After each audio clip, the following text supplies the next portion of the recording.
नमस्कार। द्वितीय प्रश्न पत्र के अंतर्गत कथा भारती पुस्तक में संकलित डॉक्टर ईलाचंद्र जोशी द्वारा लिखित कहानी रेल की रात का हम अध्ययन कर रहे हैं।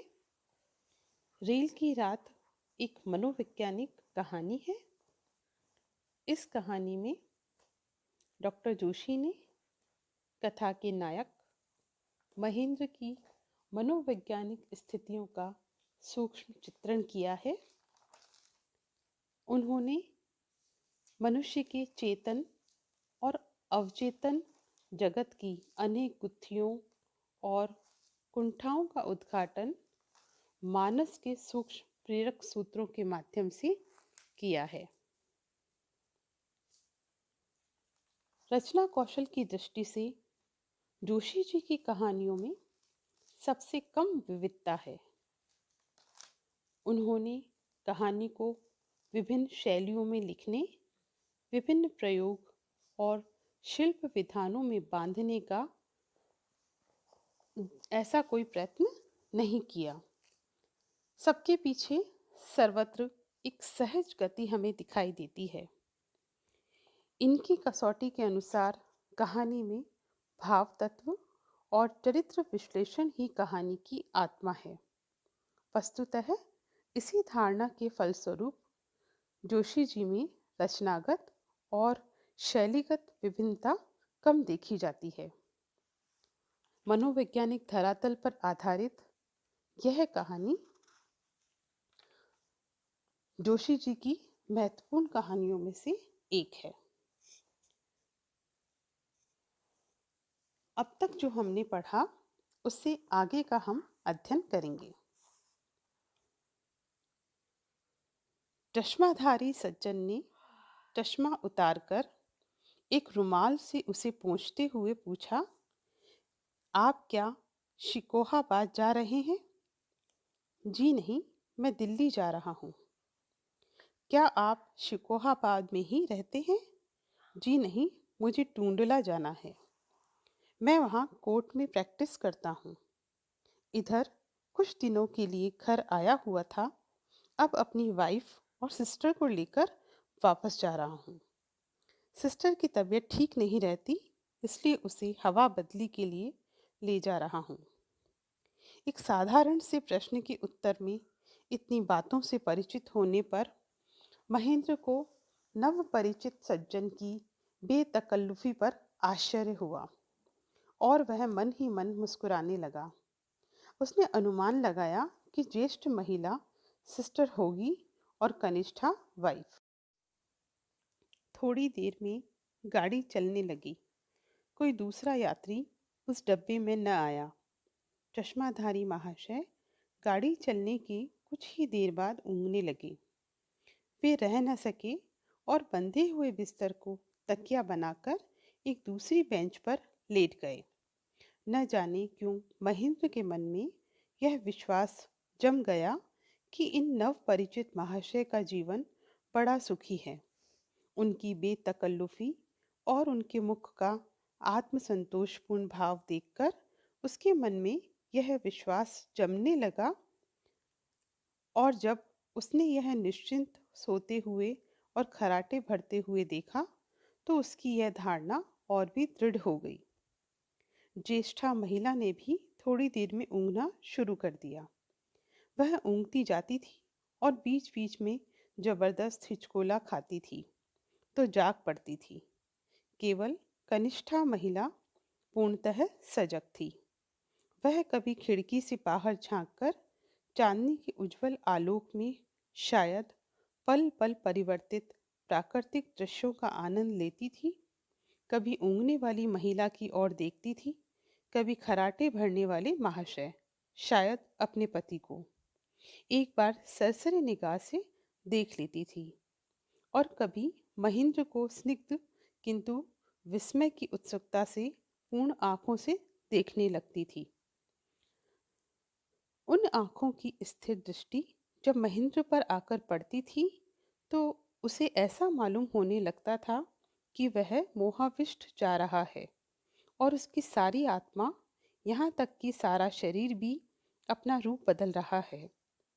और वह किसी अव्यक्त तथा अतीन्द्रिय मायावी स्पर्श से कुछ का कुछ हुआ जा रहा है। वह उस स्थिर दृष्टि का तेज सहन न कर पाने के कारण आंखें फिरा लेता था। गाड़ी चली जा रही थी। जागृत महिला की गुलाबी साड़ी का अंचल हवा के झोंके से सिर के नीचे खिसक कर उसके लहराते हुए काले केशों की बहार दिखा रहा था। गुलाबी साड़ी भी हवा के जोर से फहरा रही थी। महेंद्र पूर्ण जागृत अवस्था में स्वप्न देखने लगा। उसे यह भ्रम होने लगा कि यह महिला जो इसके पहले उसके लिए एकदम अज्ञात थी और निश्चय ही सदा अज्ञात रहेगी, न जाने किस लोक से अकस्मात आविर्भूत होकर उसके पास आ बैठी है और गुलाबी रंग की पताका फहराकर विश्व विजय को निकली है और वह उसका सारथी बनकर उस रेल रूपी रथ पर चला जा रहा है। सारा विश्व, समस्त मानवी तथा मानसी दृष्टि उसके लिए उस कंपार्टमेंट के भीतर समा गई थी, जिसमें ऊँघने वाली महिला तथा सोए हुए सज्जन का कोई अस्तित्व नहीं था और उसके बाहर क्षण क्षण में परिवर्तित होने वाले अस्थिर माया जगत का चिर चंचल रूप एकदम असत्य तथा सत्ताहीन सा लगता था। बच्चों, लेखक ने महेंद्र की अवस्था का जो चित्रण किया है उसमें वो जागृत अवस्था में तो था, परंतु उसके सामने वाली महिला को देखकर महेंद्र के भीतर विचारों का एक जाल सा बनता चला जा रहा था। उसकी स्थिति ऐसी थी जैसे वह स्वप्न देख रहा हो। वह महिला महेंद्र के लिए कुछ समय पहले तो अज्ञात और अपरिचित थी, पर उसकी उपस्थिति से महेंद्र को ऐसा भ्रम होने लगा जैसे कि वह आनंद के लोक से यकायक प्रकट होकर उसके पास विद्यमान है। महेंद्र गुलाबी साड़ी वाली महिला के बारे में ही विचारों में खोया हुआ था और कंपार्टमेंट के बाहर क्षण क्षण बदलने वाले दृश्य थे जो स्वयं एक माया जगत सा था, चंचल, अस्थिर। वह महेंद्र के लिए जैसे बिल्कुल असत्य लगा था और उसका जैसे कि उसका कोई अस्तित्व नहीं है। कहानीकार ने यह एक महिला के कारण उत्पन्न महेंद्र की मानसिक स्थिति का दार्शनिक ढंग से मनोवैज्ञानिक रूप में चित्रण किया है, जो बहुत ही सुंदर बन पड़ा है।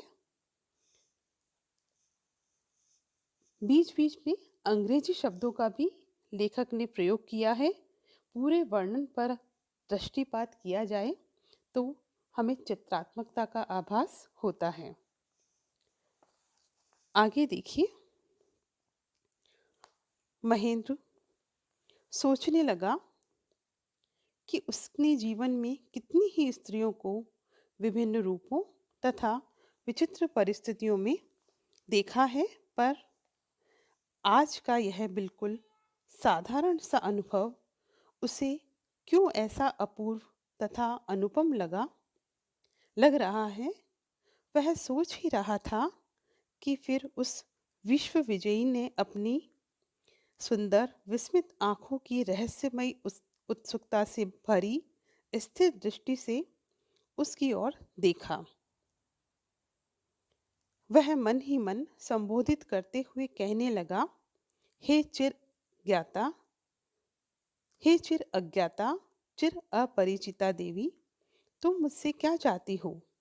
तुम्हारी इस मर्म भेदिनी दृष्टि का क्या अर्थ है?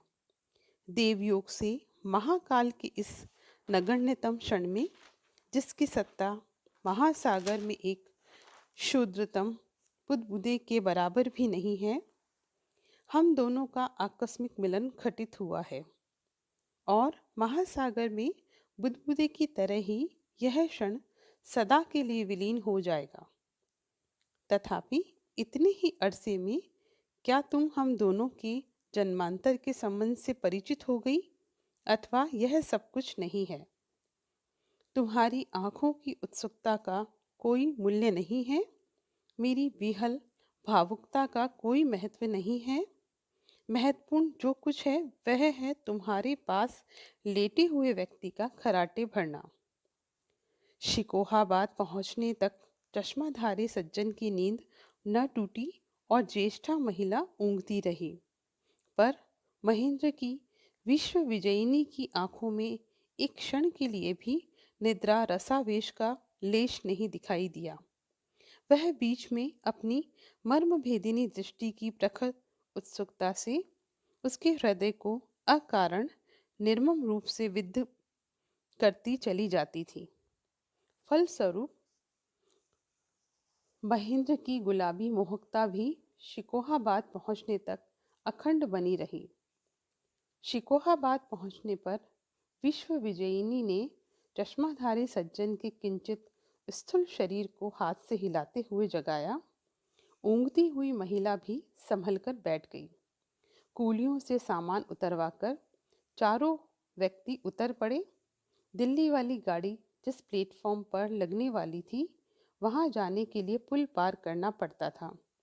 पुल पार करके वे लोग जिस प्लेटफॉर्म पर आए, वहां कहीं एक भी बत्ती जली हुई नहीं थी, पर चूंकि सर्वत्र चांदनी, निर्मल चांदनी छिटक रही थी, इसलिए बत्ती की कोई आवश्यकता न जान पड़ी।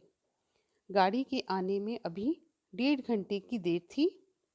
चश्माधारी महाशय एक बेंच पर बिस्तर फैलाकर लेट गए। दोनों महिलाएं नीचे रखे हुए सामान के ऊपर बैठ गई। बच्चों, मनोवैज्ञानिक कहानीकार ईलाचंद्र जोशी ने प्रस्तुत गद्यांश में महेंद्र की कुछ देर के लिए उत्पन्न मानसिक स्थिति का बड़ा ही सूक्ष्म और मनोवैज्ञानिक चित्र हमारे सामने प्रस्तुत किया है। यह वर्णन दार्शनिकता से परिपूर्ण है। यह वर्णन स्थूल नहीं है, महेंद्र के मन में भीतर विचार जगत में घटित स्थिति से ही संबंधित है। लेखक ने इस सूक्ष्म वर्णन को भाषा द्वारा भली भांति सफलतापूर्वक व्यक्त किया है और अपनी मनोवैज्ञानिकता को सिद्ध किया है। धन्यवाद।